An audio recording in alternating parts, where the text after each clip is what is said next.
You're watching SABC News live from Johannesburg. Your headlines this hour.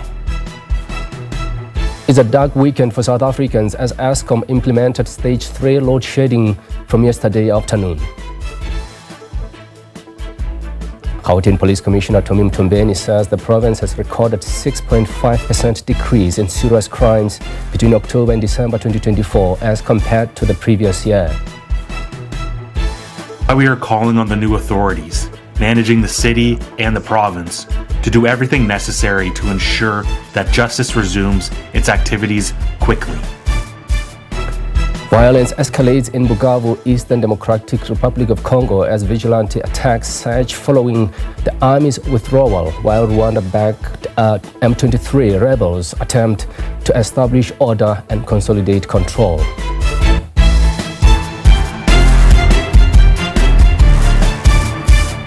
You're watching the Weekend Review here on the SABC News channel. A very good afternoon to you. Thank you for joining us. For the next 2 hours, we'll be reviewing some of the biggest stories of the week. My name is Mtlabe, and as always, it's wonderful to have you with us.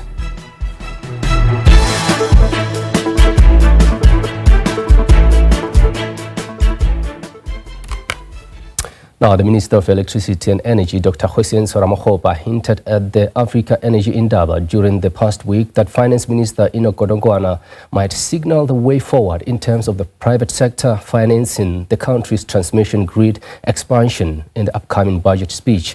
While there are many independent power producers willing and ready to invest in creating more electricity capacity through investment in renewable energy, for example, there is insufficient transmission grid capacity to carry any new energy, making investment in grid expansion an energy imperative. Nompumelelo Sisiba filed this report. The Electricity and Energy Minister, Dr. Johannesburg Ramokgopa, estimates that in order to develop and expand the country's electricity grid by a needed 14,000 kilometers, it would cost north of 400 billion rand. It's common cause that the fiscus can't manage to finance even a fraction of this cost, and so all eyes are on the private sector to get involved and help fund these developments. But experts say the regulatory environment will need to improve for this to happen. I think private-public partnerships is going to be the way to go. We've seen a couple of these examples, not necessarily in the power generation sector, but in other sectors of our economy that are proving to be very successful. But for that to happen, it is going to come down very much to policy change. Time and time again, when we talk to our clients that are faced with this challenge where they want to bring energy to South Africa. Energy sector stakeholders will be hoping that the Finance Minister touches on what frameworks will be put in place to make investment in transmission grid expansion more possible, as well as what possible funding models may be proposed. I think certainly the Minister has made it clear that that they're looking for new funding models. Possibly, for example, in line with what was done, for example, on toll roads, where they concession out a corridor to the market to go out and they bidding processes and consortiums that could comprise a combination of banks and construction companies and engineering companies and finance institutions. And even the public, can participate in the funding of these things, and effectively you charge a toll for use of that corridor. Now, in the case of transmission, it's a transmission corridor, not a road corridor, but the point is similar. And it brings new finance to the table, doesn't rely on Eskom. Ramokgopa indicated that if the Finance Minister didn't outline the funding framework possibilities for transmission grid expansion, he would likely update the sector himself sometime after the presentation of Budget 2025. Nompumelelo Sisiba, SABC News, Johannesburg. Now, the ANC in the Eastern Cape has strongly condemned the brutal murder of community activist Pamela Mabini. She was gunned down yesterday next to her home in KwaZakhele in Gqeberha. ANC provincial spokesperson Gift Ngondi says the country lost a resilient activist, a gallant fighter for the rights of women and children, and a fighter for social justice. Police are investigating the murder. The 46-year-old was a community activist and a whistleblower in the Timothy Omotoso rape and trafficking case. Her family says they are devastated. It's not easy to lose a member of the family, especially in this way, you know. It's very painful. If one can get inside, you might see the sorrow and the pain from the people who are inside. It's quite very painful. Taking into consideration that Upem was the breadwinner of the family. You know, you might understand what it means to the family. Secondly, she was playing a very big role in society. At some point, she had an NPO where she was assisting the destitutes, especially school children, giving them sanitary towels, shoes, and so forth. Over and above, again, she played a role around issues of social justice. She was busy, strongly advocating for a fight against crime. You know, you may understand what it means to the family, the loss. Staying with the story, serious crimes in Gauteng have decreased by 6.5% in the third quarter of the 2024-2025 reporting period. This was announced by Gauteng Police Commissioner Tommy Mtembeni. He was addressing the Gauteng Provincial Legislature's Portfolio Committee on Community Safety, focusing on crime trends between October and December 2024. The period is often characterized by a spike in criminal activities due to the festive season. Now, Gauteng police say they are confident that their heightened law enforcement operations across the province are putting a dent in crime. Mtembeni says the downward trajectory in the province's crime stats shows that police are moving in the right direction. He says that compared to the previous period, there has been a decrease of more than 7,000 serious crimes in the province. I must just indicate that the gang-related cases, yes, of course, they are included.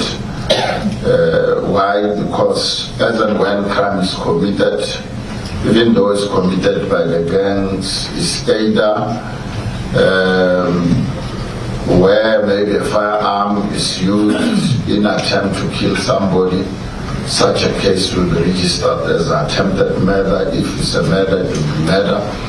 If it is a hijacking, it will be a hijacking. So indeed, it is included. Why? Some of the police stations, they are not featuring on the crime statistics.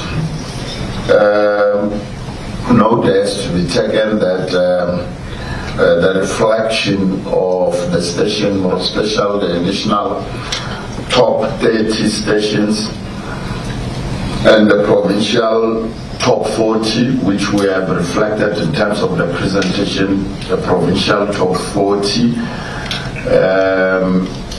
accounts to 47.9% of our reported crimes. We're just selecting those stations as in order of crimes reported. They are reflecting high numbers. Now, as political pressure mounts for the release of the sexual offenders registry, data from a study in Gauteng points to a low conviction rate for offenders, suggesting that the register may not reflect an accurate picture. This, as the Teddy Bear Foundation study found that sexual offences against children only secured a 4% conviction rate.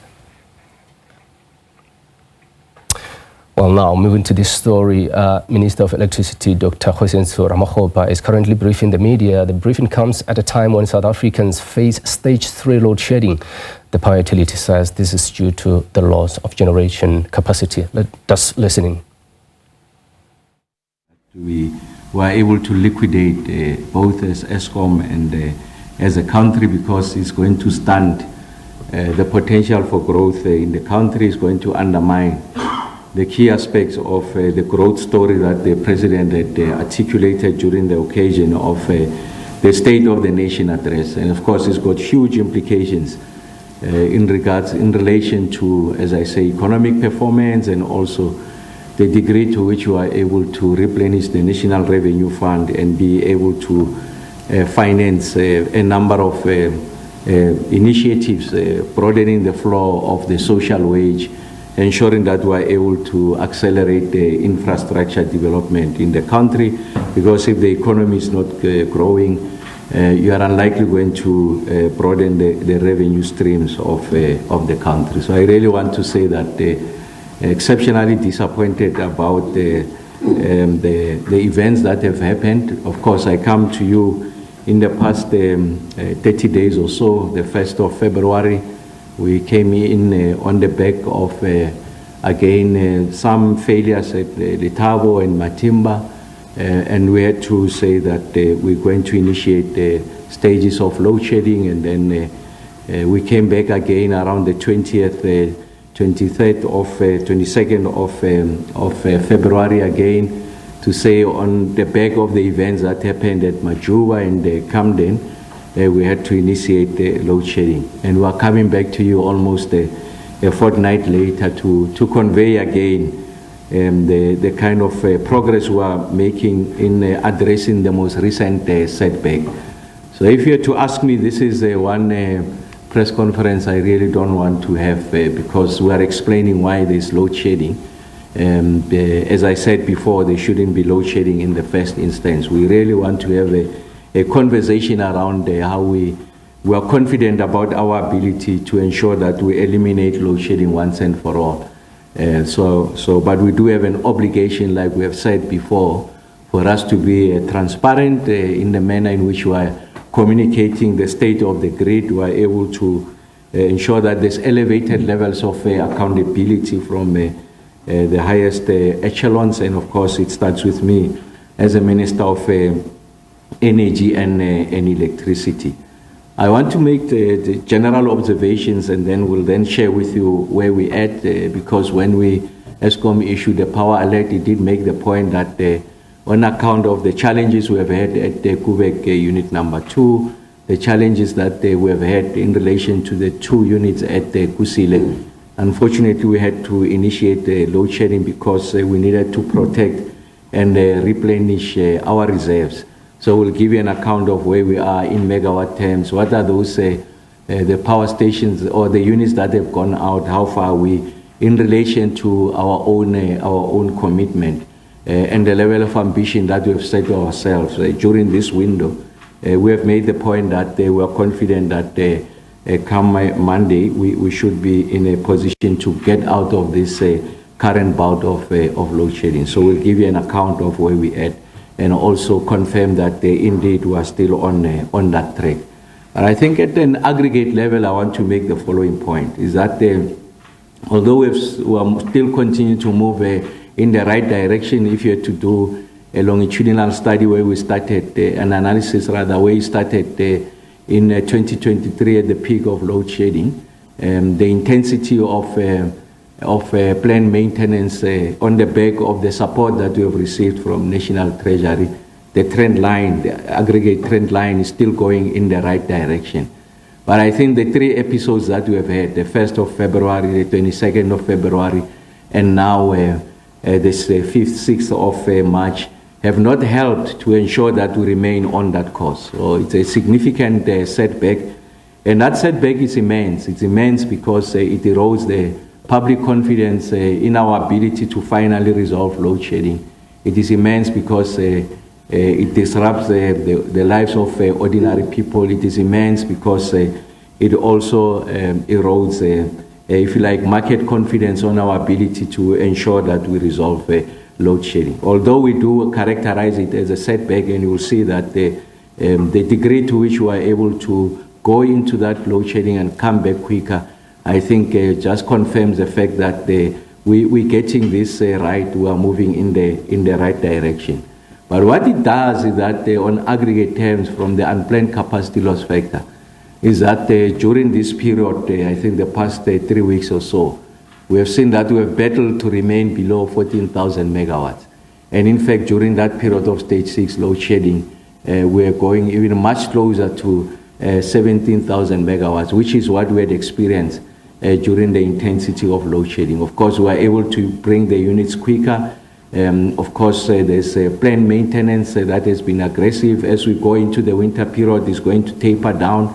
We'll announce the winter outlook, I think, in the next 2 to 3 weeks, so it's a separate conversation. And they will give you the confidence that we have in relation to us navigating ourselves through a difficult period of winter, because at that time we'll be having additional generation capacity coming from Kusile unit number 6, additional generating capacity coming from Medupi unit number 4. But what this period, this window of the past 4 weeks suggests that if we are complacent, we are likely going to regress to the levels that we have seen during the intensity of load shedding. And it is our intention to ensure that we don't even get to those levels. If you look at our summer outlook, very confident about the projections, and of course the past 4 weeks have not kept up to the promise that we have made. So we're the first one to acknowledge that we have not necessarily kept up to the promise that we have made to the country, and hence we had to initiate the load shedding. And I want to say to the country that on account of these occurrences, these setbacks, what it has done is to ensure that it catalyzes an even deeper conversation amongst us as the leadership of government in the form of the minister, the leadership of the board led by Dr. Mteto, and the management led by the Group CEO, Mr. Marokani, on what are those areas where we think that we have regressed. So clearly, the fact that we are experiencing load shedding, there are areas that we have identified ourselves where we have regressed, and I'm sure at the right time, the Group CEO will make those interventions and will make them public on the kind of actions we are taking to ensure that there is no regression, and if anything, we maintain the trend line, the positive trend line that we have built over a period of time. Because there's so many setbacks that we can accommodate. This is a third setback in a period of about 30 days, totally unacceptable. Unacceptable because we're on a good run. Like I said, we at the peak of this run, we're experiencing unplanned capacity loss factor of about 8,500 megawatts. In fact, oscillating between 8,500 and 11,000 megawatts. And now we are breaching the 14,000 megawatts. So it's an illustration of something that has gone wrong, and ourselves as a collective have begun to identify that, but it requires a much more robust and honest conversation amongst ourselves as a leadership core to ensure that that which has been working, we maintain it. Areas that requires improvement, we are able to improve on. Where we have regressed, we need to ensure that we decisively deal with those areas so that it doesn't undermine, if you like, our overall quest to ensure that finally we are able to end load shedding. And of course, as communicated before, we are still on the communication, the alert that Eskom has issued to say that by Monday we are getting out of this recent bout of load shedding. But really to give you confidence on where we at, the megawatts, and how we are performing against the promise of retaining those units, I'm going to defer to Mr. Marokani, who's going to take us through a bit more detail on some of the progress that we have made in relation to retaining this megawatt. So then.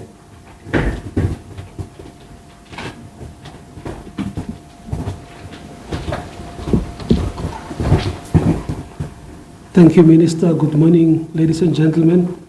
Just to reiterate that the space that we are in is one that we don't like ourselves. We have undertaken to the country that when we stay below 13,000 megawatts of unplanned capacity losses, we should have a comfortable summer. When we met over the last 2 weeks, we indicated that we're continuing and in the middle of our intense maintenance execution. I can indicate that we are still on that path. We'll see that path starting to taper as we go into the end of March and April, as we get back to the winter period. The one issue that, of course, now requires our urgent attention is the clinical finish in the execution of the maintenance, in a sense that as we return units back from maintenance, they need to essentially come in and stay online.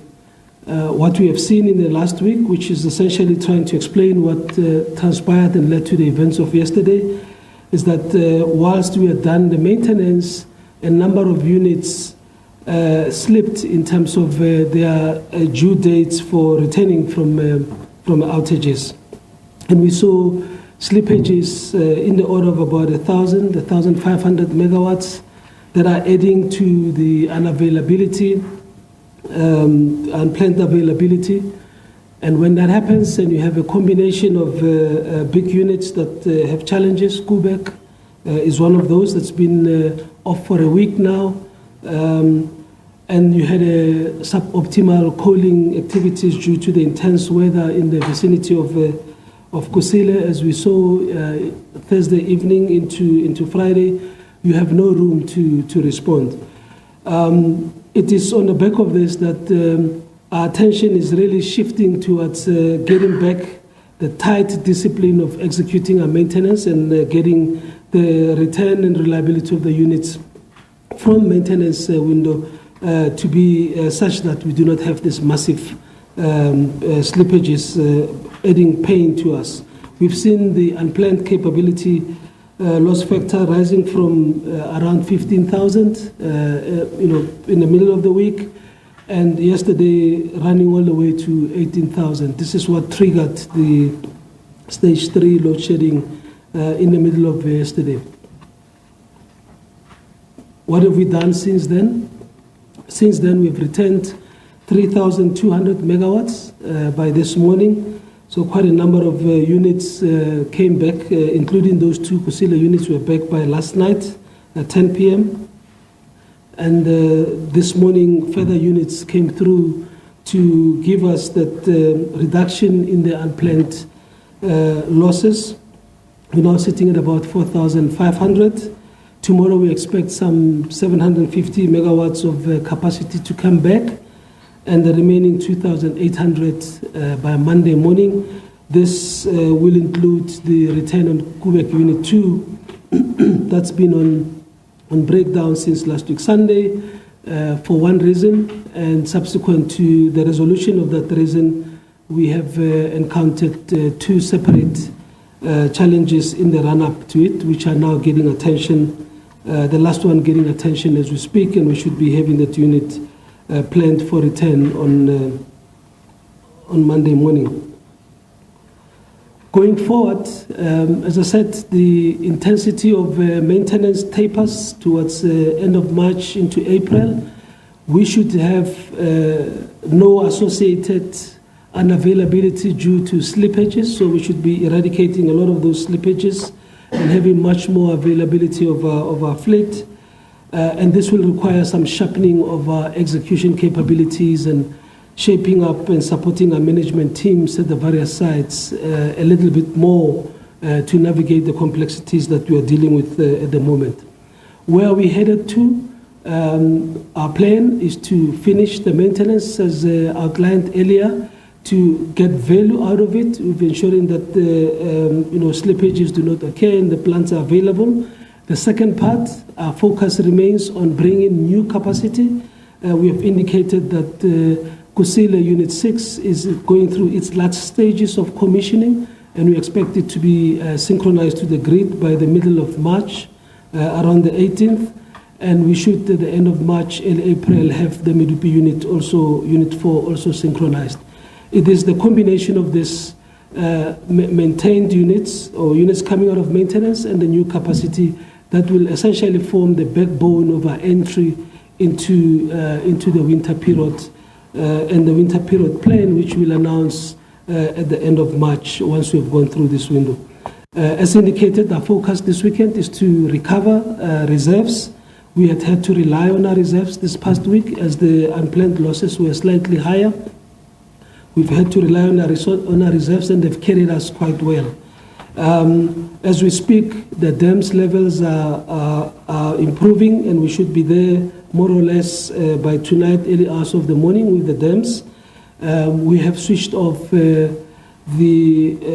diesel generators in Cape Town, in Ankerlech in particular, to allow the recovery the fuel tanks in that space. And tomorrow morning we should be entering what we regard as safer zones and in the build-up for the evening. So we'll assess the situation again tonight on how we're progressing. The key part is to keep the units that are running online and continuing with the management of our reserves in preparation for the new week. Chair, Minister, I'll stop here, and perhaps we may go into deeper questions after this presentation for the specifics. So thank you very much.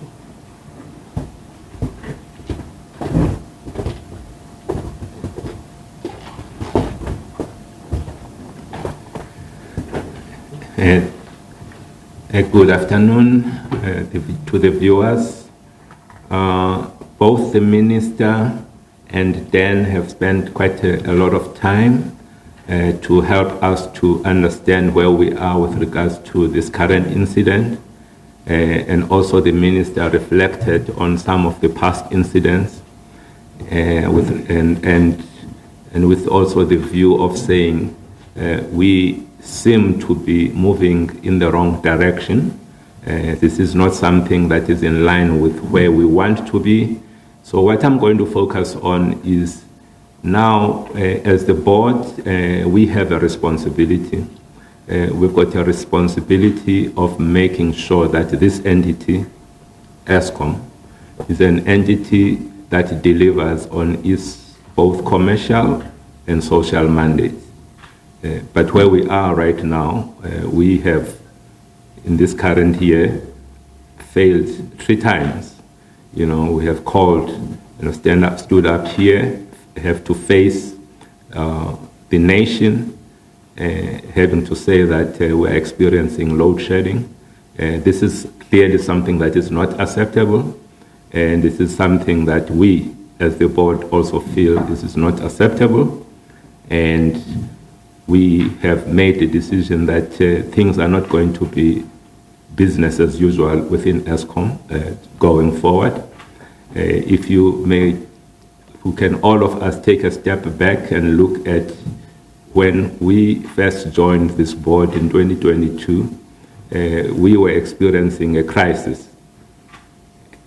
And at that time, as a board, we made a decision that we are going to act differently.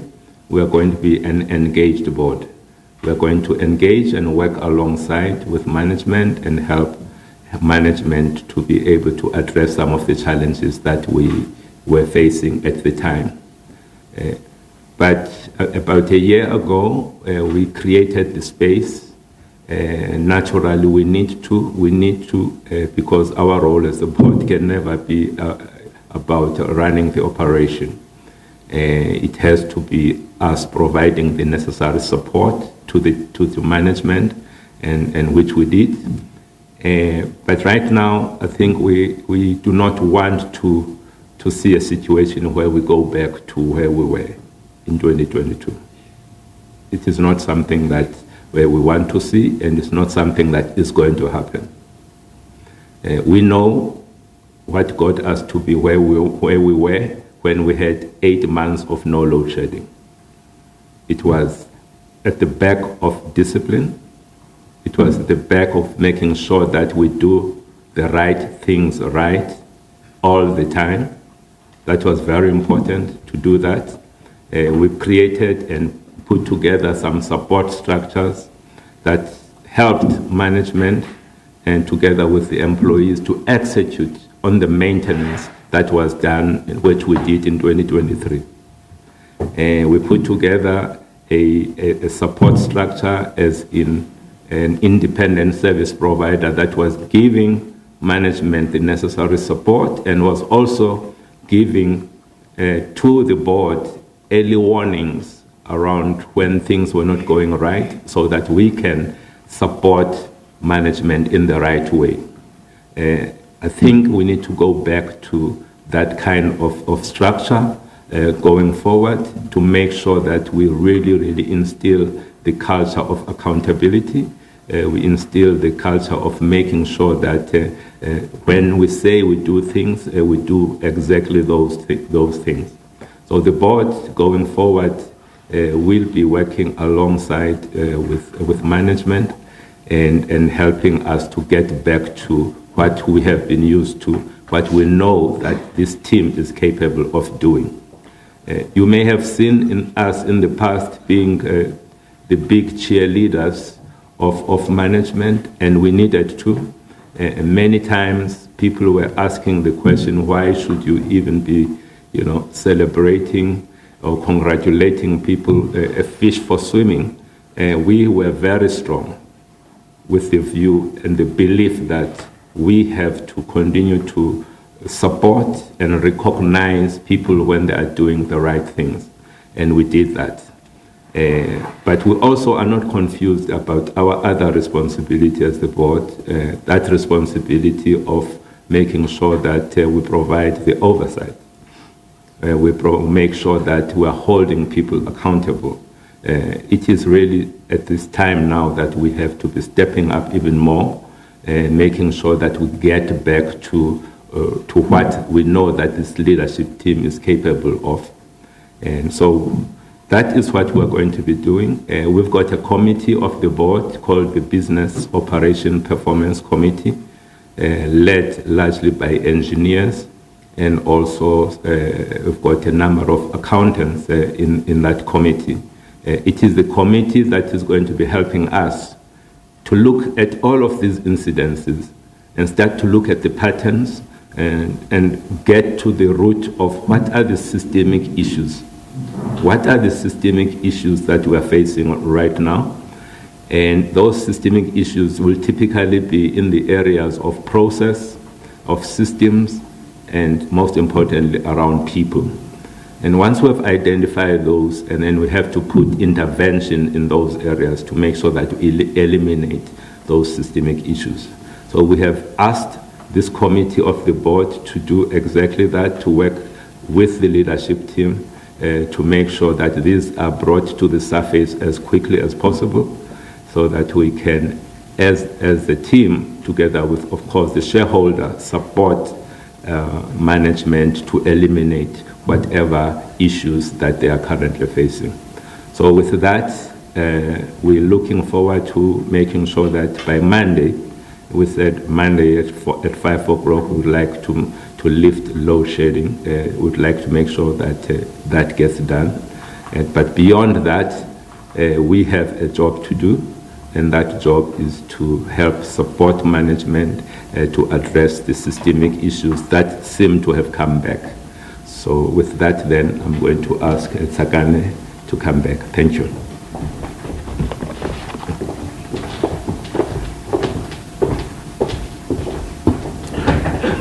Thank you very much to the Minister, to Eskom's board chairperson, and to Mr. Dan Marugane, Eskom's GCE. Colleagues, as indicated in the intro, that this briefing is really part of a continued and a tireless effort to rise to the occasion of public accountability in relation to our electricity generation performance and ultimately South Africa's attainment of energy security. So the panel, as we have it, is really prepared to subject themselves to questions from yourselves. And we've now come to that part. And by show of hands, can you please raise your hands if you've got any questions to the panel? And then I would like to believe that we also have participants who are following this briefing online, and Takalani will take us through those questions if there are any. So we can commence. Are there any hands in the room? Okay, there's one from, okay, 1, 2. Any other?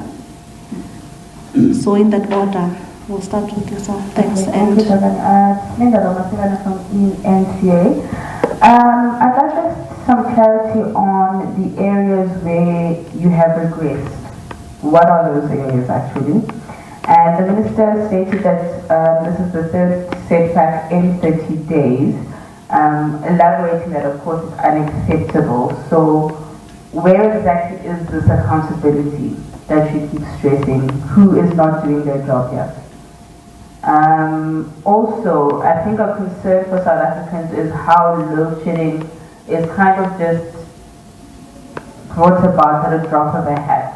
So is there no preemptive measure that Eskom has in terms of seeing that, okay, it seems we're heading into the direction we're about to have load shedding? For example, yesterday, just out of the blue, in the middle of the day, we're given a statement that there's load shedding.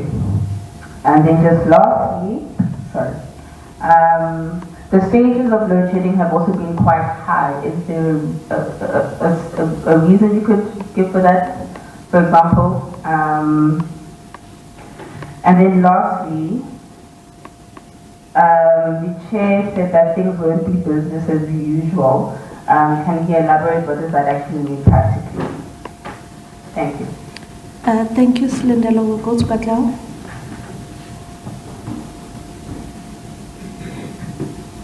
Good afternoon, Minister. Good afternoon, Eskom Executive and the Board. Katlagologoli here from the SABC. I have a couple of questions, but the first one would be around what the Chair said on the Business Operation Performance Committee. Is this a new committee that you've set up to more or less attend to these setbacks that we've realized in recent days? Is this a committee that will see starting to report also to the Board to kind of mitigate in terms of where we find ourselves now? The other one would be on Quebec being taken offline. We understand that the reason why we find ourselves here is because certain units had to be taken offline there by Quebec. Could this be somewhat of a norm that we see going forward, where some of these units are taken offline, and can it be better handled in terms of just trying to caution the public around what is looming as compared to us finding ourselves through a statement that we are in a couple of hours going to experience load shedding? Can there be a better way of maybe, more or less preempting or foreseeing some of these things and cautioning the public to prepare themselves, especially the business community that have been really battered by what is happening? Also, the other one would be on what we saw that's coming out of Kusile. What happened there over here was blamed on the adverse weather conditions that affected what is happening there. The weather conditions are becoming adverse and the climate change is becoming a reality. What is it that Eskom is working on that could help, more or less caution or more or less just take advantage of where we find ourselves, but protect the infrastructure that we hear has been ailing over time? So as we see these adverse weather conditions playing out, is there a plan from Eskom to kind of shield some of these facilities from being affected by what is happening here? The last one would be on the upcoming budget. We know that the Finance Minister is going to be presenting a revised budget. What is it that Eskom would be expecting to hear from the Minister, and what would be presented by the Minister help in your operations in terms of making sure that load shedding becomes a thing of the past? Thank you. Thank you very much for all the questions. Takalani, do we have questions online? Can you take us through those if there are any? We do have questions online. I'll be taking you through them just now. The first one is from Nick Wilson from News 24. Why was Unit 2 shut down again on Wednesday after it was initially brought back? Does Eskom think the unit is unreliable? And how could this impact the long-term renovation or plans of renewal for the nuclear license for Eskom? I understand that Unit 1 has been renewed, but when will the decision for Unit 2 to be renewed be made? Will that happen in November this year? Other questions are from Chris Yelland. He has 4 questions for the Minister. Please may Eskom advise in more detail the reasons for the tripping of Gulberg Unit 2 on Sunday and again on Thursday last week. Eskom data shows that planned maintenance PCLF is consistently lower for the first 9 weeks of 2025 compared to the same period last year. This does not seem to align with the Minister's message that Eskom has increased aggressive levels of maintenance. Please may the Minister and Eskom comment on this. May Eskom advise on the latest update? When will Unit 4 be delivering full power to the grid? The last question is from Terence Creamer at Engineering News. There is a distinct change in tone from both the shareholder, minister, and the board chair regarding the performance of the executive. What must be done to restore trust, and should the public expect specific consequence management in light of the statements made today? Those are all the questions we have so far. Thank you, Vanessa, and thank you to all the questions that have come in from the room. I think we'll start with Eskom, who will be followed by the Minister in response. Thanks.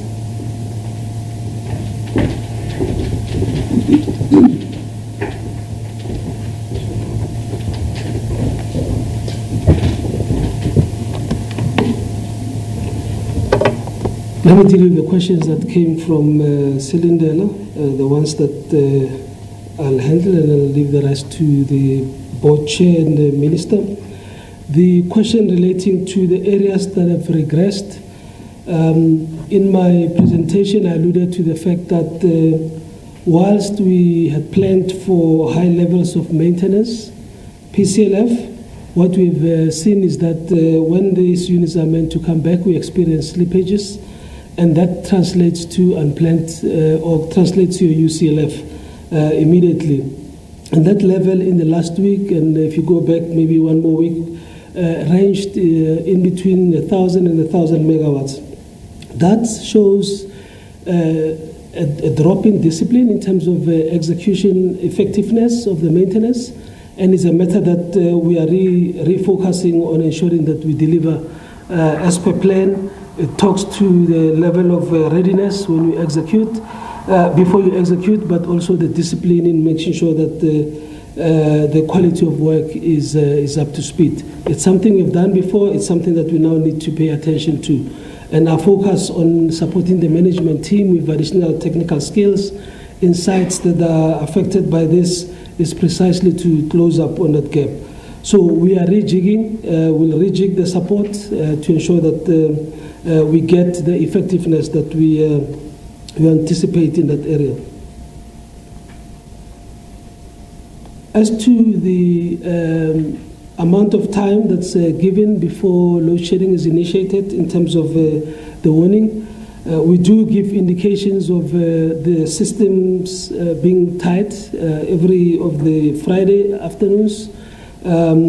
We particularly talk about the levels of reserves that we have and the units that we expect to come back. We anticipate the situations every 24 hours if they move to an unacceptable level, and we try to give a heads up as early as possible. Yesterday's conversations in place point to that area. It was a situation that really transpired around 10 in the morning, and just after 1 o'clock we were able to have fully assessed the implications for the evening peak and came out with the update that we have. I think the key message that I would like to re-emphasize at this point in time, like we have done before, is that as we go through this maintenance periods, we remain vulnerable. We remain vulnerable because of the slippages from the outage work. We remain vulnerable with the reliability of the plants that we have, and until we have the capacity that we're working on bringing on board, we will not have and we still remain without the great margins that we anticipate. Is there room for us to probably improve in terms of early warnings, Silindela? Let's take this up back as a team and look at one other mechanisms that we can refine a weak outlook in terms of helping with the planning from the business operations perspective.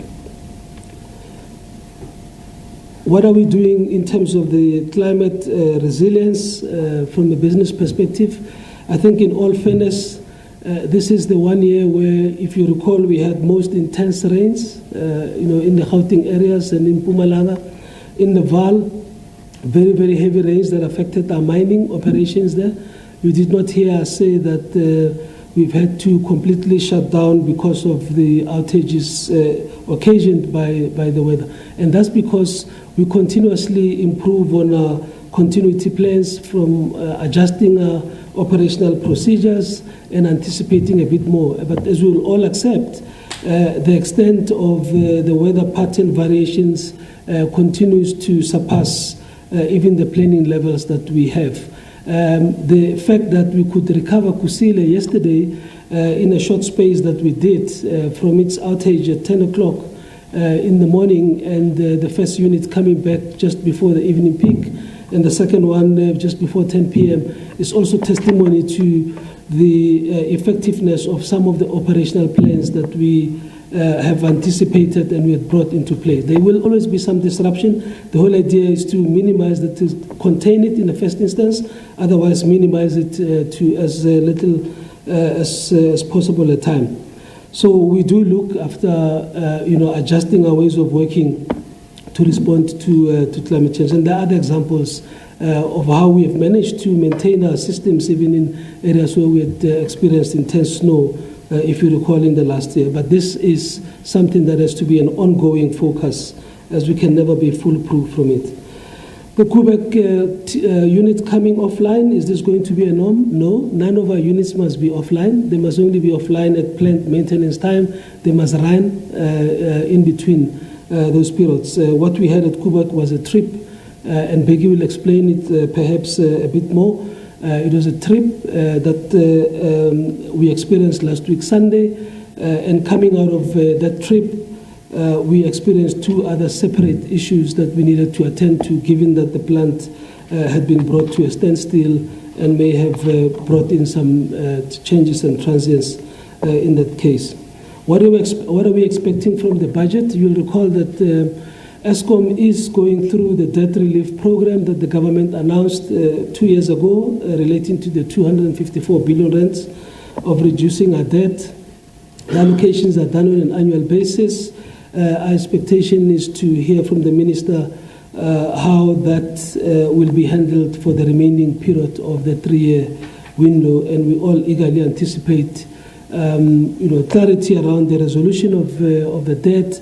As the minister indicated earlier on, the resolution of the debt has been quite central in enabling the business to implement support for its operations, and this very recovery of the generation performance and investment in our fleet has been on the back of the support that came from government in that particular format. We expect to have certainty and finalize it, and we need to show the value in terms of the performance of the business going forth. Chris asked why the PCLF is consistently lower than we indicate with regards to intense maintenance. Yes, as soon as we get out of PCF and the units are on sleep, that moves from PCLF and adds up to the UCLF. So the slab that you've been seeing on the UCLF increasing is as a result of PCLF that has essentially not come back into operation. That's what we need to nip in the bud to ensure that you don't sit with what looks like a low PCLF, but yet your UCLF is up, simply because the units have not come back into operation. There's a number of these units that have just gone on for 2 or 3 days or a week at time, and that's what our attention is turning to from a discipline execution perspective. Beggy will talk to you around some of the schedules as we go through, and then we'll leave the rest of the questions through to the minister and the chair.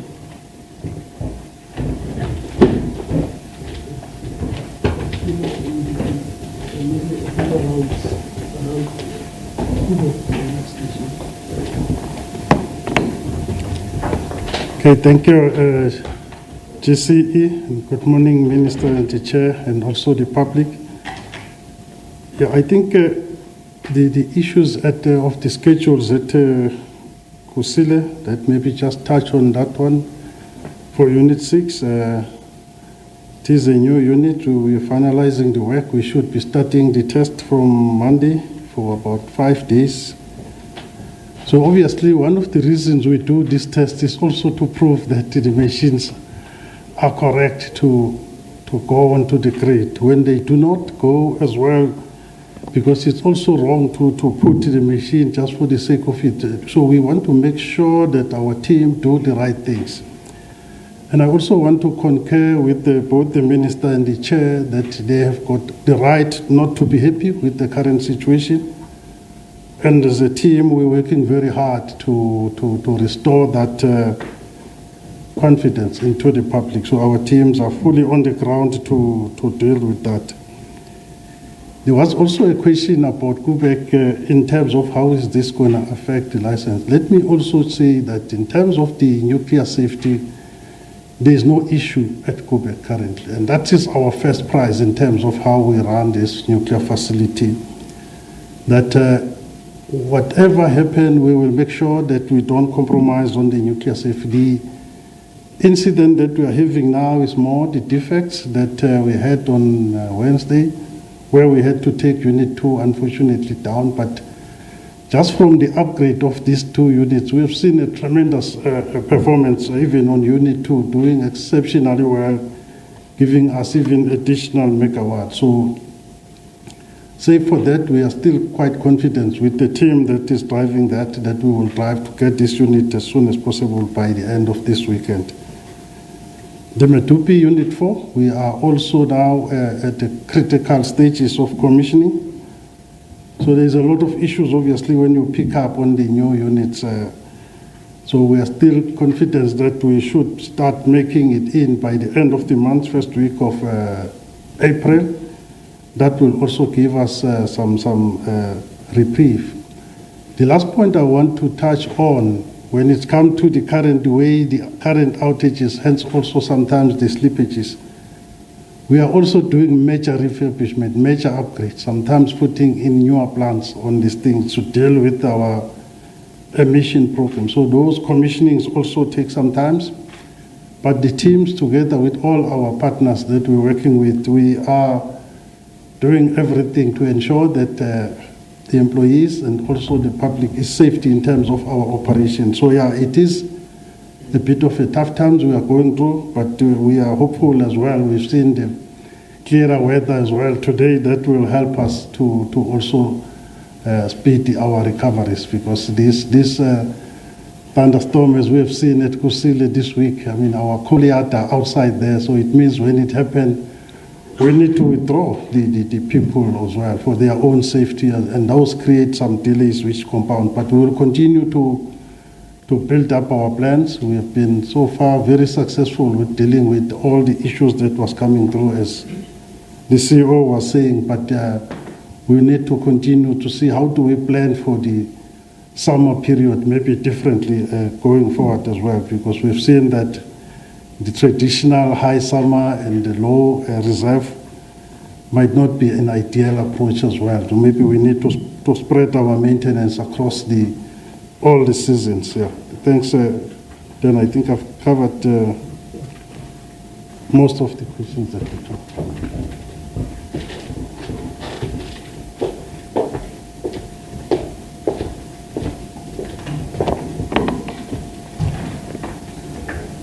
So I'm going to cover, I think, 2 or 3 questions. One was business as usual. What do we mean by that?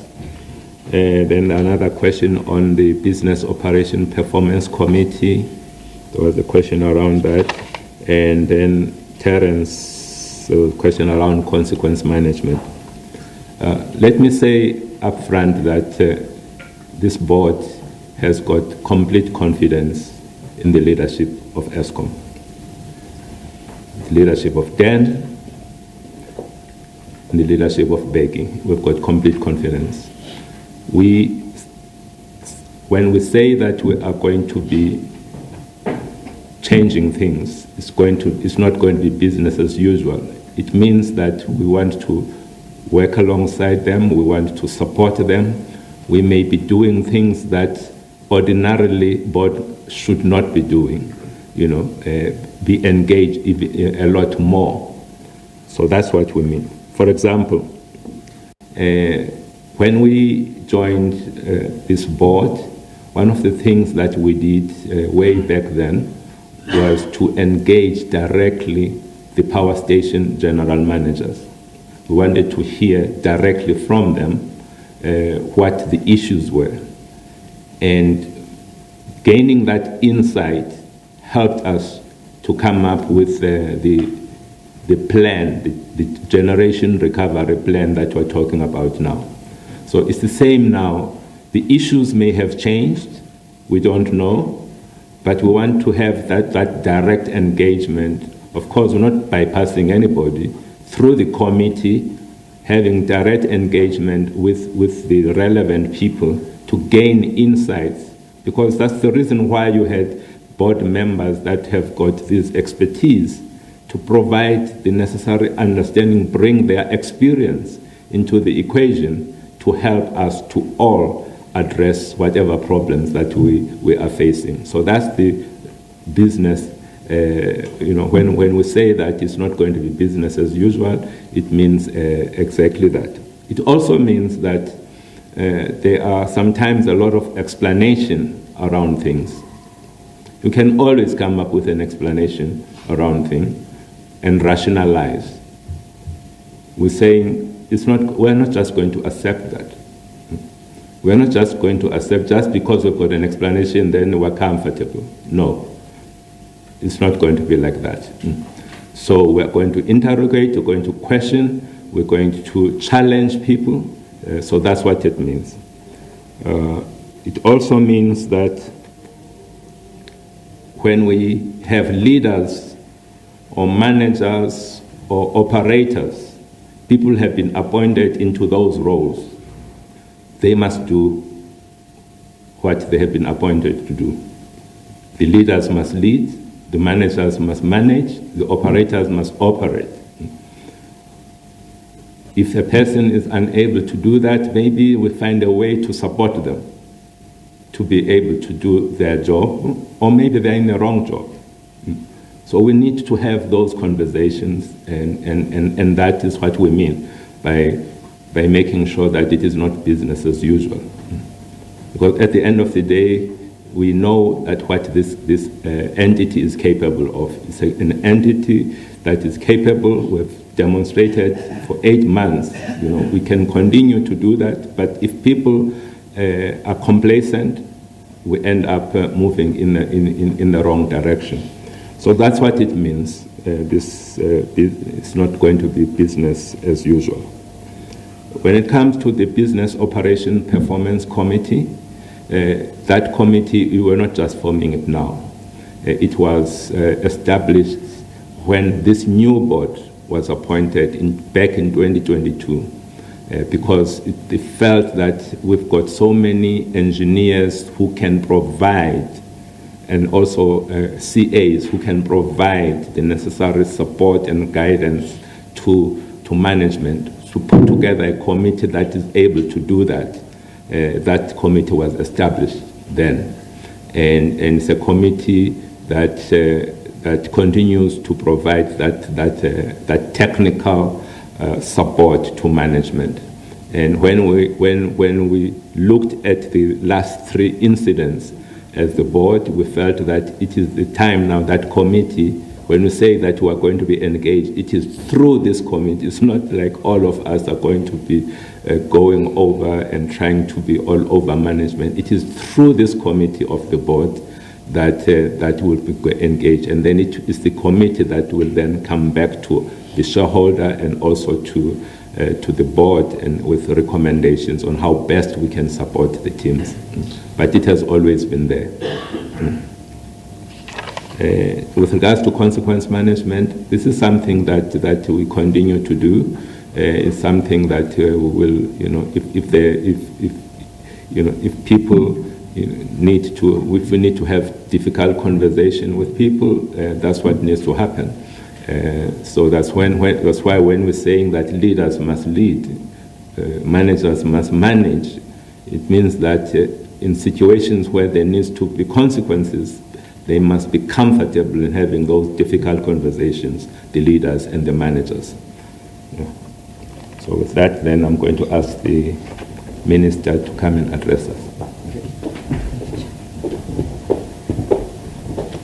No, thank you, ma'am. The one question I want to answer is the one that has been raised by Terence. You could pick up the change of tone. Yes, your observations are absolutely correct. So the first thing I want to do is to reaffirm my confidence and that of Cabinet in the leadership of the board led by Mr. Dr. Mteto, and also confirm and reaffirm our confidence we have on Mr. Marokani, the group's CE, and also Mr. Beki Numan. So these are the principal drivers, if you like, the protagonists who have been able to ensure that we are able to navigate through this exceptionally difficult waters. I made the point that at the height of load shedding, UCLF peaking at about 18,000 megawatts. As a result of their stewardship, technical astuteness, and also the kind of fiscal support received from National Treasury, the alignment and coordination with the shareholder. We've been able to bring that down. As I made the point earlier on, I think during our best performance, we brought it down to about 8,500 megawatts. And of course, we're oscillating between that number and about 11,000 megawatts. And it's thanks to the leadership of this trio. And then we also know, as I stand before you, that now it would appear that at least for the past 4 or 5 weeks, we're going back to those levels. The period of 2023, February and March, where the UCLF we have seen now, it was flirting with about 18,000 megawatts. So I think that's a source of exasperation. So first is disappointment, but also exasperation in that we know what the team can achieve and the team has achieved. So that much we know. It's not for discussion. So you can explain, at least our own internal conversation, that there are other non-technical issues that are at play, which will not be ventilated in the public domain. It's not appropriate to do that, I must emphasize. I mean, if you look at, you have to examine what got us into this space of the 4 weeks of turbulence, the turbulence in the increase in the unplanned capacity loss factor, the issues as Matimba and Letao. And then we have a second bite, Majuba and Camden. And then we come to Quebec, and then Kusile. I want to argue those are not issues of a technical nature, and it's something, conversation we're having internally. I don't think that is for public consumption. What matters for the public is that we are going to resolve those issues. So it requires an honest conversation. As the chair was making the point, we're the first ones to say we're making progress, congratulate, let's keep at it, let's continue that we focus our eyes on the bouncing ball, and that bouncing ball is the ending of load shedding, ultimately attenuate over a period of time, and then ultimately we are able to liquidate it. So clearly there's been areas of failure, and those areas requires that we have an honest conversation. And again, I think as a minister, I have a duty and obligation, because ultimately I'm the one who must communicate to the country on what are these sets of interventions that we are taking. Like I said before, I'm an activist, minister, technically sound, so I'm going to go to ground zero. And that does not undermine the leadership of management. But I need to have my own engagement, I was saying, with the team, with the staff. I mean, we have dropped the ball as a collective. Of course, Mr. Marokani and Mr. Numalo will drive that agenda. You are not encroaching, but we go to the ground in the same manner that we're able to generate a diagnostic report. Remember when we started the appointment, when I was appointed, is to go to the various power stations, have the conversation with managers, have the conversation with the staff, and be able to boost morale as we support the work that the management is doing from Megawatt Park to the various stations. Again, we have dropped the ball. So we are going back to those people that the 40,000 plus. Just have an appreciation, why is it that they were at this stage? Because I think we need to keep at the momentum that we have built. If anything, we need to ensure that there's a degree of acceleration, and that acceleration will be measured in our ability to ensure that we stave off load shedding, and ultimately we are able to liquidate it. So yes, very difficult conversations. I was saying to the team, something must give. It's not possible that you have these many failures and then it's normal. No, it can't happen that way. But that's a management responsibility. But I have a duty. I will not sit back and watch. Something must give. So there are consequences. We're on this path, and then we can see where the problem went. I don't have to ventilate some of these findings, what happened, Kubek and the like. Nothing to do with the performance reliability of that unit. Everything to do with how people conducted themselves. Consequences. Doesn't work that way. And again, I'll go to Letabo, I'll go to Matimba, I'll go to Kendal, I'm going. There has to be answers. I have a duty, we have a duty collectively to keep the lights on to power the South African economy. It doesn't work that way. So when there are difficulties, we confront those difficulties with the same enthusiasm and vigor that we celebrate the fact that we have achieved this period, sustained period. Like I say, we are not here to celebrate the number of days we don't have load shedding. We celebrate the fact that load shedding will have ended. So we are not yet there. And the idea that we can be complacent and celebrate that, I think, is inconsistent and incompatible with what constitutes the end result.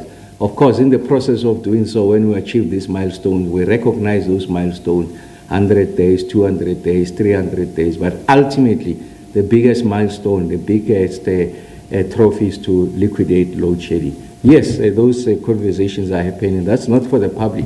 What is for the public is that as we have committed, load shedding must, at least this bout, must go away. We have committed to Monday period. We must stick to the commitment we are making. And then internally we'll have those conversations. And not just conversations, but actions. That's how we are going to ensure that the state is able to respond in the most comprehensive and effective manner in ensuring that we are able to bolster the South African economy. We are on the right path. As the President has said on multiple occasions, we saw when he visited had engagement with the leadership of Gauteng, the leadership of the Johannesburg, which is really the epicenter of economic development of the economy of this country, is that no, those days of the state just pulling back, president just being presidential, he dirties his hands to the extent that we need assistance. He'll make that determination. He's not encroaching. He's got a responsibility to lead and is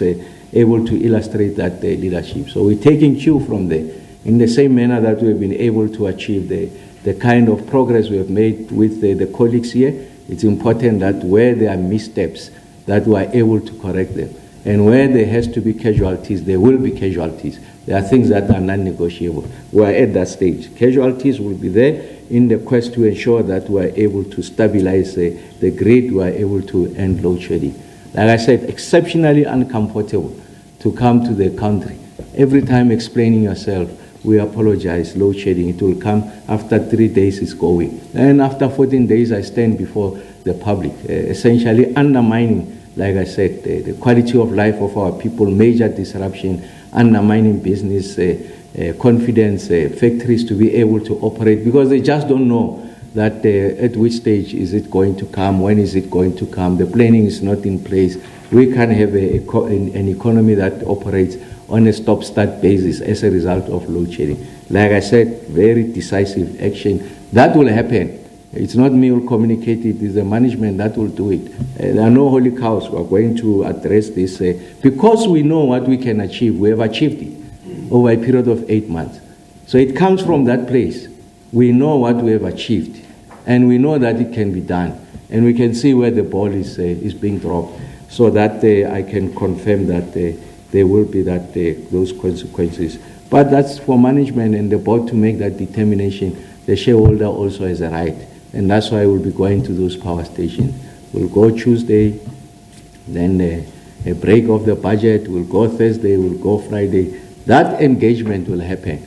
And I know when I engage with staff, they will tell me.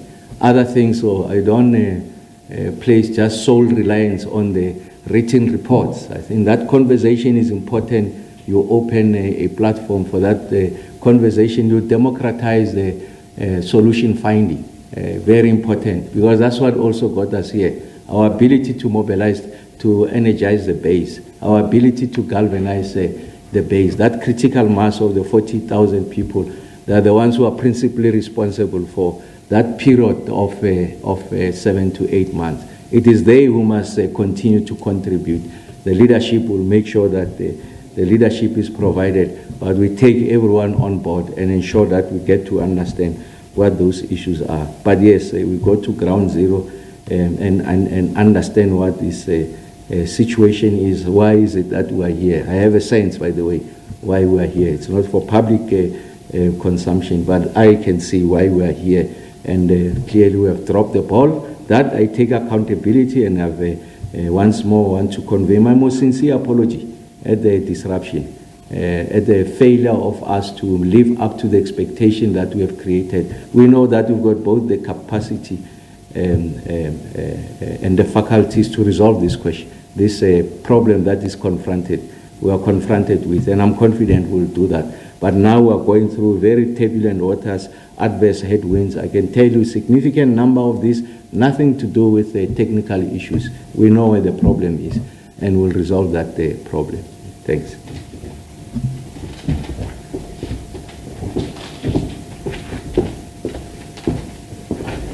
Thank you very much, Minister, and Eskom's Leadership Collective for the further insights and the responses that you've provided to the questions. Colleagues, I think we will now take the last round of questions. Are there any follow-up questions, any further clarity-seeking questions to that which has been presented before us? We'll start with those who are in the room as per our usual protocol, and then Vanessa or Takalani will take us through any other questions online. Are there any hands in the room? Okay, if none, Takalani, Vanessa, online? We do not have any questions from the online platform. Okay, no, great. So colleagues, with that, I think we have come to the end of today's session. Once again, we wish to thank you very much for making time to honor our invitation on this Saturday noon to attend to this. All right, Eskom briefing there alongside Minister of Electricity, Dr. Hossein Ramakgopa, briefing the media at a time when South Africans face stage 3 of load shedding. The power utility saying this is due to the loss of generation capacity. Again, coming back to express his disappointment there, Minister Ramakgopa, especially after that past weekend where we saw them again briefing the media about the loss of units, and of course saying that challenges at Kubek and Kusile are actually what brought us here today with this stage 3 load shedding. And he's also saying that they are actually working on additional generation capacity coming from Medupi and Kusile by winter. Perhaps allaying fears on whether we are headed for a bleak winter season, but they have identified areas, several areas that need to be addressed. Of course, ill discipline when it comes to maintenance effectiveness is one of the recurring themes there. You might have had Eskom CEO Dan Marokani saying that they are actually focusing on that as well to deal with discipline when it comes to maintenance. You're watching Weekend Review here on the SABC News channel. Do stay with us as we continue after this.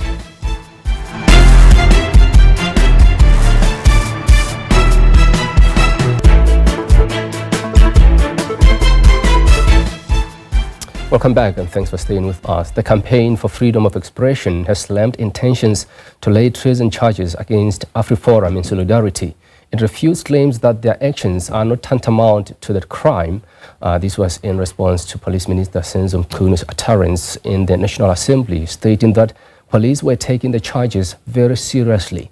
Head of the Works, Godfrey Lebeya, has confirmed that the Directorate is working on a treason investigation related to the spread of false information after 4 complaints were laid. He, however, did not mention the organization concerned. Joining us now to speak more about this is legal analyst and practitioner, Mr. Mpumelelo Zikalala. Mr. Zikalala, thanks so much. Political analyst as well, Dr. Levindo, will be joining us in a moment. A very good afternoon to you, Mr. Zikalala. I mean, the CFA says the charges are unconstitutional as well as improper and irresponsible. Talk to us. Does legal precedence exist for the process underway? And if so, does the AfriForum debacle fit the bill?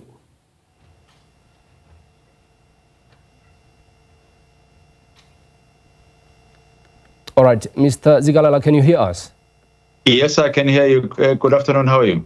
Good afternoon. Thank you so much indeed. I was just asking the question. We are live on the CFA saying the charges are unconstitutional as well as improper and irresponsible. Does legal precedence exist for the process underway? And if so, does the AfriForum debacle fit the bill? Well, the legal process which is available is that whenever there's a complaint that has been laid by a member of the public, the appropriate law enforcement agencies are supposed to investigate, which is what they are doing now. They then investigate in the background of what the common law is saying. So you then have to look and say, what does high treason, or how is it defined in terms of our common law? Is there any other legislative provisions that we might have, for example, cyber crimes? For example, the Routes and Gatherings Act, and see whether the elements of the acts that have taken place and the sequence of events fit in that particular crime or description. If it does, then you can be able to go and prosecute. In this case, if you look at what has taken place, there are basically 4 elements that you'll have to look at. Firstly, study the conduct of AfriForum and see whether does it meet a person that wants to, for example, to overthrow the government. Are they trying to coerce the government directly or indirectly in terms of using violence? Are there any things in which they are doing in which they want to change their constitutional structures? And are they actually threatening, or their conduct threatening the independence or the security of the republic? If it fits into those, then definitely you can prosecute. But for now, I think it's up to law enforcement agencies to go and investigate and see whether there's a case to answer or not. It's a contentious issue, and thanks for raising that. I think the question on everyone's mouth is, where does misinformation begin and freedom of speech end to reach criminal sanction? If you could just also speak to where this process should unfold. Now, it's a very important one, because that's one of the defenses that can be there, in which you then come back and say, I have freedom of speech and freedom of association. I can associate myself with any organization. I can be able to speak freely without being prosecuted. It's one of the rights which are afforded in the Constitution. I think you have to look at what is the intention of the parties and what is the result of the communication that has taken place. So the process should be, after AfriForum has uttered those things or maybe had those discussions, what are the results in which do we have currently in South Africa? Do we have a process in which the judiciary, the executive, and also the legislature is non-functional? Do we have a situation in which the various departments are unable to do their things because the US has now stated that they're now cutting their funding? Do you have a situation in which the constitutional structures that are available in South Africa are not functioning due to the utterances that have taken place? If the answer to all those things are no, then it means that you don't really have a case, criminally speaking, against this. Maybe you can have any other civil litigation that is there. Maybe you can have any other undesirable acts of conduct that should be condemned from a political point of view. But when it comes to criminal activity that you can take to court and say, I want to win this particular matter beyond reasonable doubt, then you may have a problem and be able to prove so. Mr. Zikalala, if we take a historical context on the crime of treason and the reasons it's inferred, what would you say are the main differences to the 1985 UDF treason charges joined Presidents Aki Gumede and Albertina Sisulu, among others, and the charges being made against AfriForum? Well, you must remember that within this time, the Rioters Act was a bit different to what it is now. Yeah. At that time, you had the minister that would go out and say, from now on, this particular conduct is taken as a treasonous act. So if you then engage in it without any freedom of speech or protection from our constitution, it is then regarded as if there's a certain crime that has taken place. Fast forward to now, or maybe just before one incident before this one, take the Burimak child that has taken place. And that one is quite easy to say, you have a group of individuals with the sole intention of destroying the infrastructure which is available to us, with the sole intention of making government look bad. In that instance, it is easier to say your actual conduct falls within one of these particular categories. But in this one, where the only thing that has taken place is the utterances of words and the going and meeting of certain individuals in a foreign country, but most importantly, look at the consequences of it. But for the conduct of AfriForum, this is what we have. If we don't have those, then trying to prosecute these matters in a criminal court might seem to be a bit of a difficult task to do.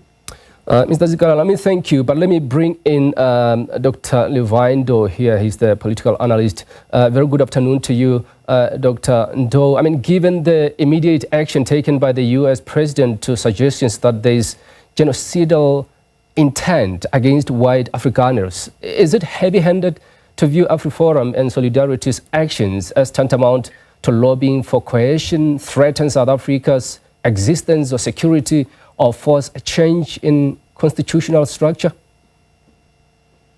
Still there? Mr. Ndo, can you hear us? Dr. Ndo, can you hear us? All right, we seem to have issues with the connection there, but we will try to get him back. Mr. Zikalala, I think you're still there. Let's just take this conversation further. I mean, the view is that pursuing treason charges against the Afrikaner nationalist groups may actually give the perception that there is substance to their posture and even invite sympathy where there's criticism against them. Just your thoughts on that.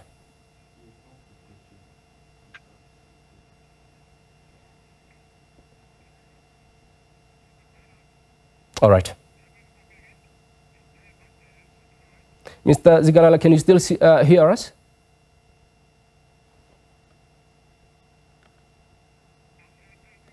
All right. We seem to have issues. Let's try to see if we can reconnect that line. But do stay with us. The Weekend Review continues after this.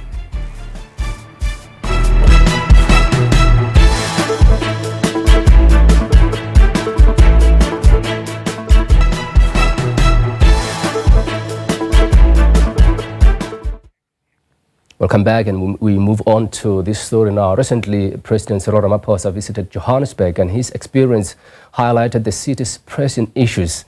The president expressed a disappointment and concern over the state of the city, emphasizing that Johannesburg's collapse is a national concern. With the G20 summit just around the corner, the question on everyone's mind is, will Johannesburg be ready? Let's take a listen to what the president had to say. Johannesburg's success is essentially South Africa's success. By the same measure, when Johannesburg struggles, when it struggles to overcome its own challenges, the effects are felt right across the whole country. And Johannesburg today faces enormous challenges that range from financial, governance instability, to rapidly deteriorating infrastructure. Water and electricity interruptions have become the norm. This has an enormous impact on the quality of life of citizens and the operations of businesses. The road infrastructure faces tremendous challenges. These include the vandalism that continues to take place, the vandalism of our traffic lights, dysfunctional street lights and rapidly deteriorating roads and bridges. It was the other day when I was going to Chiawelo in Soweto, and I drove through the city and into the township, and it was like driving through a dark city. And I longed to see the beautiful contours of my city through street lights, but there were none. As we just had there, President Cyril Ramaphosa emphasizing the need for urgent improvements in Johannesburg's service delivery. He also announced the establishment of the Presidential Johannesburg Working Group, which aims to accelerate service delivery, stabilize the city's finances and operations, and enable economic growth and job creation. Joining me in studio, in fact, is my colleague Ntebo Mokobo. We're also expecting Prof. Alex van den Heever, adjunct professor at the University of Witwatersrand School of Governance. We're expecting to sort of join us. He will be joining us soon, in fact, and alongside Nation Balton, who is the executive director of the Ahmed Kathrada Foundation and member of the Johannesburg Crisis Alliance via Teams, expecting those to join us. But for now, let's talk to Ntebo Mokobo, my colleague here in studio. Ntebo, I mean, you just heard what the president has said. Disappointment indeed, and I think this is what's been happening throughout the years in the city. Well, good afternoon, Mahakitla, and good afternoon to the viewers. Indeed, Johannesburg has been on a downward spiral for some time now. And I think the G20 summit that is in the offing around November this year, it came at the right time. And I think the people of Gauteng and the people of Johannesburg should be celebrating that at least the G20 summit it's happening. And of course, government has then decided to really look into what's happening in Gauteng and what's happening in Johannesburg in particular. If you look at Johannesburg, I mean, I would say maybe 50% of the traffic lights are not working in Johannesburg. 60% of the traffic lights not working in Soweto, where I come from. That on its own is a serious concern because Soweto is the biggest township in South Africa. And if you look at Johannesburg, it's the economic powerhouse of Gauteng. And Gauteng is the economic hub of South Africa. And South Africa is the economic heartbeat of the continent. So if you neglect Johannesburg, unwittingly or indirectly so, you're neglecting the prospects of growth in the continent. So that's why the president really was looking into Johannesburg and say something has to be done.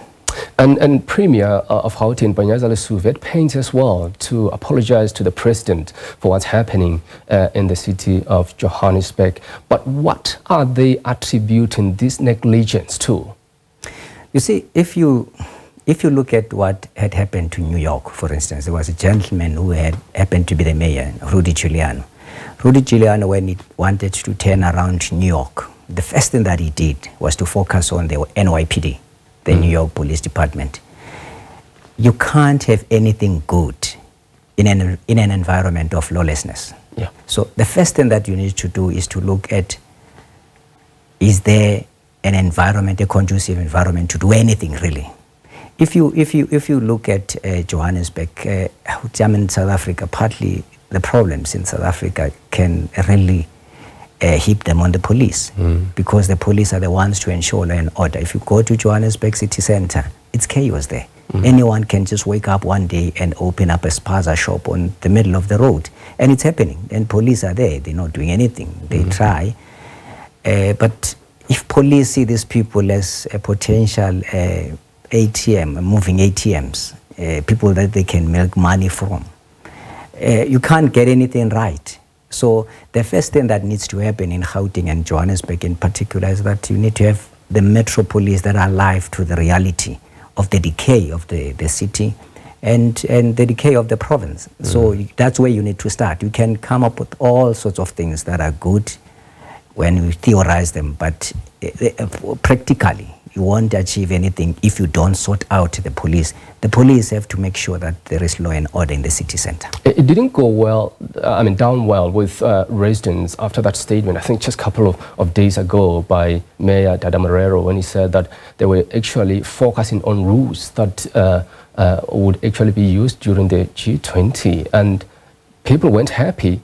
What was his explanation? Did he at some point clarify that statement? Well, he tried to clarify the statement, but I think, you say rules are rules. The problem is at some point, South Africans, we need to be a rule-based society. We need to really adhere to the rules. The only problem is that it came at the wrong time. I mean, the intervention came at the wrong time where the G20 summit is happening and people are saying, only when the G20 summit is happening, that's when you tend to move around and run around, try to clean up Johannesburg. But I mean, Johannesburg has hosted a number of events. I mean, in 1995, you hosted the Rugby World Cup. In 1996, the AFCON. And from there, 2002, we hosted the World Summit on Sustainable Development. And all of those events were delivered like, I would say, magnificently by the city of Johannesburg. And everything went well. And I think when there is an intervention by government, people should accept that, because sometimes people really are used to lawlessness in South Africa. Yeah. That's why the country is decaying and everything is decaying. It's because people are used to lawlessness. You can't have everything that is happening, and sometimes even government allows that. I mean, if you look at some of some of the minibus taxis in Johannesburg, some of them have been part of the taxi recapitalization around 2000, but they are still roaming the streets. And police know that those taxis, you see the solar parts, those taxis, they don't have permits, but they are ferrying people. So for as long as you internalize and actualize lawlessness, you make it normal, it will be normal. And society, when you try to instill law and order, then they will be say, look who's talking. Yeah. Let me welcome the two guests, as I mentioned earlier on. That's Prof. Alex van den Heever, adjunct professor at Wits University School of Governance, as well as Nishan Bolton, executive director of the Ahmed Kathrada Foundation and member of the Joburg Crisis Alliance. They are both on teams. Gentlemen, thanks so much for joining us. Let me come to you, Prof. I mean, President Ramaphosa established the Presidential Johannesburg Working Group to address the city's challenges. How will this group ensure accountability and transparency in its efforts? Very little confidence in that approach to dealing with this problem. When you look at the vast array of things that are failing in the city of Johannesburg, they include the outcomes that are very prevalent, very evident to everybody who lives in the city. And the problem is not a technical problem. The problem lies at the level of leadership. And a technical working group can give you technical advice, but it can't give you leadership. And it's the leadership that are failing abysmally, both at the Gauteng provincial level as well as at the city level. And the decisions that are being made are clearly problematic. We have clear irregular expenditure. There is no evidence that many of the tenders and contracts that are being provided by the city are actually followed through on effectively and efficiently. There is no evidence that there's a proper process to collect revenue for water and electricity on a routine basis, which affects the financial position of the city of Johannesburg.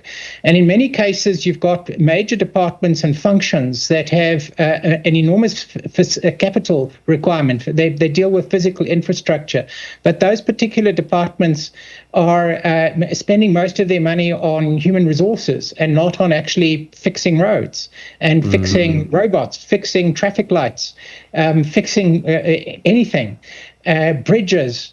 We've got our parks that are basically in trouble, so our green spaces are being affected. We don't have a proper regulation of people, of informal settlements throughout the CBD as well as in the surrounds. All of these are signs that there's nothing really happening at the center, that the decision-making processes are clearly defunct at this point, and that goes straight to the top. So I don't see a working group working unless you replace the people who are in these leadership positions with competent people and then allow them to put in proper accountability structures throughout this city. We're going to continue to fail. Let me bring in Mr. Bolton here. I mean, how can civic organizations like Ahmed Kathrada Foundation mobilize citizens to demand better services and accountability from the city? Well, thank you very much, but let me just respond to the previous question that you asked. Go ahead. Yeah. I think without knowing the terms of reference, the comments by Prof here is slightly premature. I think we must recognize that this intervention indicates a shift in decision-making responsibilities You can't get rid of the councillors who have been elected. That's a reality that we have to deal with. But that reality gets slightly diluted with the possibility of these working groups. I think the terms of reference of these working groups would be the determining factor. If they are merely rubber stamping exercises, if they don't, and when I look at the statement put out by the presidency, is that these working groups are meant to facilitate partnerships and collaboration and work with social partners to develop implementation plans for challenges not addressed in existing strategies. Mm-hmm. And they go on that it will monitor implementation plans, track progress, and provide recommendations. I know that's very basic, but I'm hoping that these get expanded on so that we can come to the conclusions that the Prof has or come to alternative conclusions. I think your question put to me, I think civil society in almost, let me put it this way, in almost all 135 wards today in Joburg, there are community groups who are active on some issue or the other related to the city and services of the city or life in that ward. And what the foundation and the Crisis Alliance has been able to do is to create a platform through a regular summit. There have been 6 in the last two years, to bring these groups together, to articulate their issues, to find common ground, and then to begin to take up the issues that are city-wide and lend support to groups that deal with very specific localized issues. We were the ones that called on the president in November 2023 to look to bring to his attention that this city was in a deep crisis and needed national intervention. That it has come so late is neither the point today, but it has come. We were also the ones to call for the former mayor to go. Mm-hmm. So I think that's civil society and NGOs deal with the fallout of a weak city, but have not been silenced in what needs to be done to advocate for change. All right. Let me thank the three of you, gentlemen. That's the only time we have left here. That was Prof. Alex van den Heever, adjunct professor at the Wits University School of Governance, as well as Nishan Balton from Ahmed Ratrada Foundation, as well as my colleague here in studio, Dewa Mogobo. Thanks so much indeed. Week in Review continues after this short break.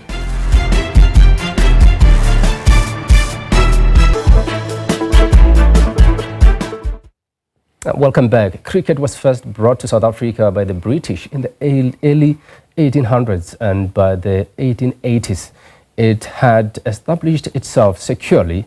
In 1888 to 1889, England became the third test playing nation after Australia and England, and they were the first team to travel South Africa. They played their first test match in Port Elizabeth. The book, Writing Around the Wicket, Race Class and the History of SA Cricket, was just released by award-winning journalist Niran Tulsi. The book contains a selection of cricket writings that explore the socio-politics of the game and look at questions of the sport's identity. He now joins us, though, and tell us more about the book alongside my colleague, sports reporter Tandung Koli. Thanks so much, gentlemen, for coming through. Thank you.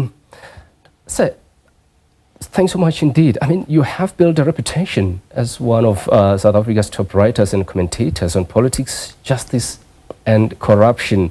What motivated you to explore writing about cricket? About cricket, yeah. Well, it's something that I do when I try and take some time off. 5 days of test cricket, a beer or two. But I developed a series of essays which a lot of fans and former colleagues at the Mail and Guardian for a long time were like, well, we want it in a collection. And so that led to me putting it together and getting it out. And thanks so much indeed. And Tando, let's talk about inclusivity in SA cricket. I mean, what have you observed so far? Look, it's been a long journey. We've heard the horror stories of how people were treated. The first group of players that broke into the team in the after our readmission. But still, I think cricket has made some strides. No matter how small those strides are, in terms of the game as a whole, both administratively and on the field of play. I mean, like for example, you look at them professionalizing women's cricket. For example, they led the race to that. But again, it's been a bit of a crawl, and now it's getting to a gentle walk. But we're getting there, and I think everyone is starting to believe that they have a place in the sport of cricket that we all love. To use, I mean, the book takes extracts from history. It reflects on the present and provides a comprehensive overview of South Africa, or South Africa's history and cricket. What was your approach to conducting research? Just please guide us through a few of the key aspects that you attempted to highlight. Look, I mean, this is not a definitive history of cricket in South Africa. I think academics like Andre Odendaal and Chris Reddy and people like that have really done amazing work when it comes to the history of not just cricket in South Africa, but black cricket in South Africa. For me, the interest really emerged when I think, you know, sport has been very embedded in this idea of a rainbow nation. And for me, it seemed quite banal just to suggest that if we're successful in sport, we're a cohesive society. And I think there's a lot of kind of nuances and paradoxes that exist and contradictions that exist in how we play sport and how that articulates our identity. So that was kind of one of the things that really pushed me to explore the subtext, you know, drawing on the Trinidadian writer C.L.R. James, you know, who wrote Beyond a Boundary, trying to use cricket to understand the society we live in. So, for example, if I can quickly give you an example, you know, for a long time, especially for like around the time of unification and for a long time afterwards, the idea amongst a white-dominated media was that black people didn't play sport and we didn't have sporting excellence. And that not only ignored our history, but sought to erase it. And it's important when you consider that cricket is played by black people around the time that it's introduced into the country, you know, and quickly, as an example, you know, Themba Bavuma's great-grandfather moved from the Eastern Cape to the Western Cape in the early 1900s, already knowing how to play cricket. And I make the argument in the book that because of the obstacles placed in front of the black person in South Africa right now and the black sports person in South Africa right now, it could have only been someone like Themba who would have made that first test century for South Africa, because he's got this intergenerational DNA that comes from his parents and his grandparents and his uncles in terms of playing the game. He's got this history, but he's also, as he admits to in an interview I did with him recently for Business Day, you know, he admits to the fact that he's had privilege. He went to Saks, he went to St. David's, etc., and that privilege combined with this DNA, it could only be Themba or someone like him who would be that first black African sportsman to make that century for South Africa. It ties up to the question I want to ask my colleague Thando. I mean, what do you feel has been the role of black players in the sport, and have they really been well represented? Look, they have played an important role in growing the sport. If you're going to grow the sport, you need to include society as a whole. When Niran talks about how sport plays an important role in society, the people who try to erase certain parts of history do it purely because they understand the importance of culture and what lifts society and brings communities together, what defines our DNA as a country. Sport is part of that DNA, an important part of that. A lot of people see it as recreation, but it plays a bigger role. Whenever the country has been down now in the last 30 years of democracy, the low moments in our country, the one thing that has always lifted up consistently society has been sport. And it's done so in different forms of sport. So black people do play an important role in leading and basically including the entire society in South African sport, especially things like cricket. Like we all know, black people have a rich history in cricket. But there've always been the murmurs that, look, we are not welcome in the sport. Again, this ties back to the exclusion that Niran was talking about. That has to change, and unfortunately, transformation of the mind is important, whereby we all have to sit and not say just numbers. We need to include certain societies and people that are different to us and be comfortable with those differences in building that sport. That's interesting, Thando, and I just want to add to that. I mean, you know, when it comes to representation, for me, and it's another argument that I make in the book, it's this tension between orthodoxy, which you find in cricket, you know, how you play the ball straight, etc., and the values around that, versus what I would call an indigenization of the game, which hasn't happened because a lot of our cricketers come through the elite school system.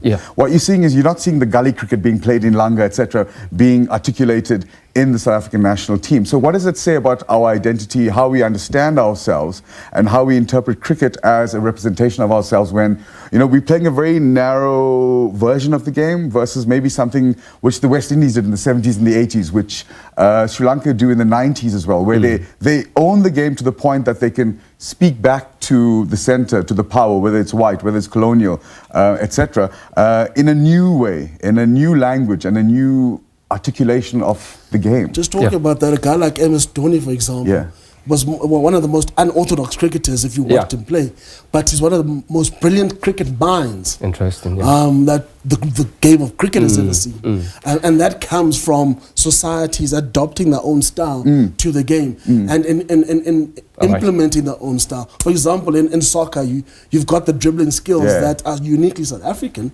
and Brazilian. That identity is built from indigenous culture and DNA, whereby in our backyard cricket, we invent different shots. Gentlemen, thanks so much for your time. We appreciate it. That was award-winning journalist Niran Tulsi talking to us about his book, Writing Around the Cricket Race Class and the History of SA Cricket, which examines the history of South African cricket, as well as SABC News Sport journalist Tandum Koli, just giving us his insight in the world of sport.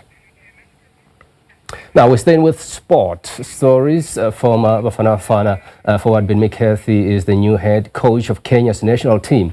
His appointment follows his departure from Manchester United at the end of last season, where he served as a first-team coach for strikers under former manager Eric Ten Hag, with coaching experience from Cape Town City and AmaZulu, and of course, Manchester United.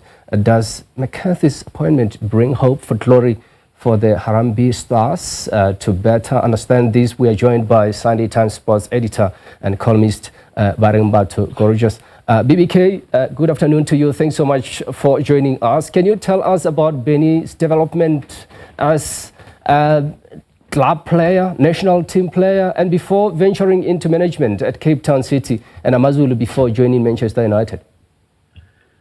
Good afternoon to you, and good afternoon to your viewers as well. Regards to...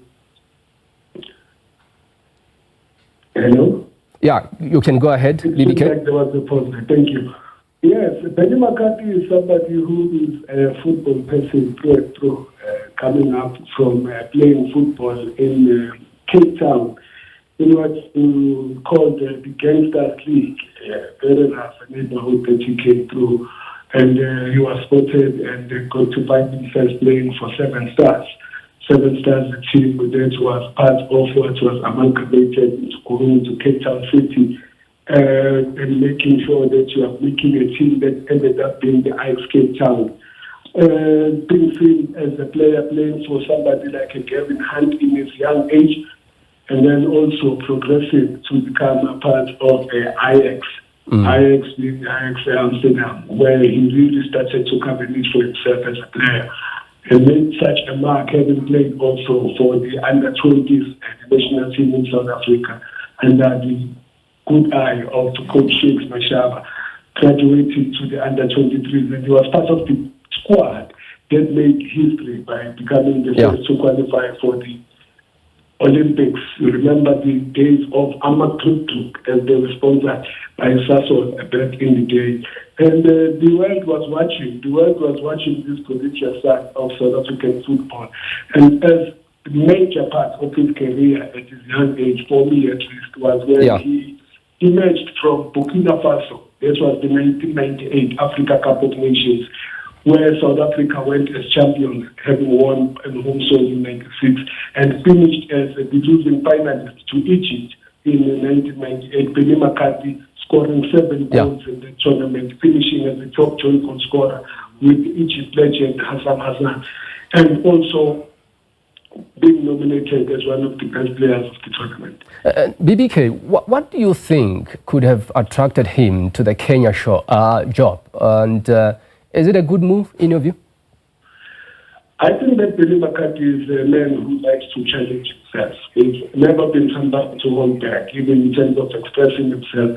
You saw that when he took the job at Cape Town City. He was raw, he was wet behind the ears, and this went through to the challenge. You are able to win a trophy, albeit the MTN where you win 4 games and you've got a trophy, but he showed that he's got a fire in his belly. And at the same time, I think everyone is fair with what he did with Amazulu. Amazulu has never been anywhere near the top tier of the log standings. He made them finish second, qualifying them for the very first time for the African Champions League. And he would have wanted to bolster his squad, but still did not work out between him and the chap and the left. Only to emerge at Manchester United as the strikers coach with guys like Rashford and Cristiano Ronaldo who under his tutelage. Now, coming back to this job in Kenya, I think it's a challenge for him when you look at the fact that Kenya has never really done well, particularly when it comes to the Africa Cup of Nations. They can only join the CAF only, I think, in 1962.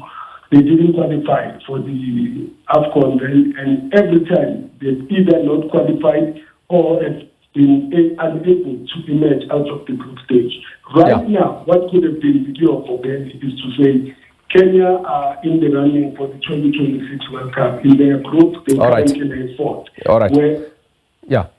Okay, BBK, that's all we have, unfortunately, but this conversation that we all keep actually watching, and thanks so much for your contribution. That was Sunday Times sports editor and columnist Baring Batu Gorgeous. And that's how we wrap up today's edition of Week in Review. As today will be with you at the top of the hour from myself, Margaret Matabe, and the rest of the Week in Review team. Thanks so much for watching.